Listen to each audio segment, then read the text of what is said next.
So has my idea of marriage changed since my divorce? My understanding of marriage has changed. I'm not married anymore, but and that's okay. You know, every marriage doesn't work.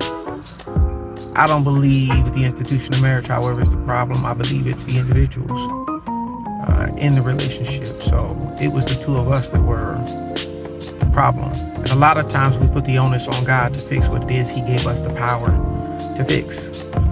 I believe that marriage initially, before I got married, was the reacquainting of oneself with the individual that you were previously acquainted with. I'm not going to go into a deep dissertation about that, but Adam, Eve, God pulls Eve out of Adam, places the very thing that He pulled out of him beside him, and He says, "This is flesh of my flesh, bone of my bone. She shall be called woman."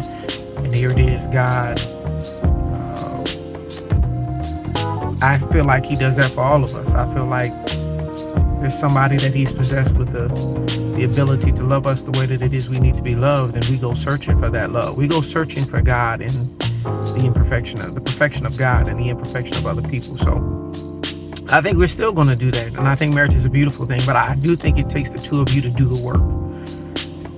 The hardest work that you ever have to do in this life is the work of surrendering your will over to God. That's the hardest work. So in marriage, if you understand that that's the institution that God has created, you're going to have to surrender yourself over to the will, role, and responsibility that He's designated for you to play within the framework of what it is He created. I think we keep redefining marriage to be what it is we want it to be, and we keep recreating it to be something that God never intended for it to become. So, yeah, we have to do a better job of staying connected to God, because God is the source. He's the only one that can help us. And I feel in our relationship, like I said, there was a lot of hiding behind what it is we didn't want to deal with. And I think that's very dangerous. I think it's dangerous for you to hide behind God and use that as an excuse. When I say hide behind, you hide behind this idea that God is going to do what it is He's empowered and equipped for you to do. God is giving you the power to fix what it is you keep asking Him to fix. And a lot of times we're waiting on God for so long, we never take the initiative to do what it is God has equipped us with the power and ability to do. And I feel like perhaps that's what happened in our relationship. We didn't fix it. We didn't do the things that we needed to do to get right, the things that were wrong. And we started to resent one another, and we started to blame one another for the things that we were unwilling to fix within ourselves. So, yeah, I don't... My ideas of marriage haven't changed. I think marriage is a beautiful thing. Am I rushing to get married now?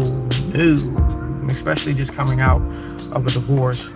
Not to say that it'll never happen again, but right now I'm looking to try to fix the things within myself and acknowledge the things within myself that are not right. And let me say this to you: everybody has issues. It's just, what are you willing to do to work through those issues with the other person? So we just got to do the work. If we do the work, I think everything will be fine, but it's all about doing the work. So no, my ideas of marriage haven't changed. I still think marriage it works. I think it's a God thing. My understanding, however, has. So make sure you understand and have a good understanding of what marriage requires of you before you endeavor to run into it. And you might not want to listen to me. You're entitled to that. I'm just giving you from my experience, okay?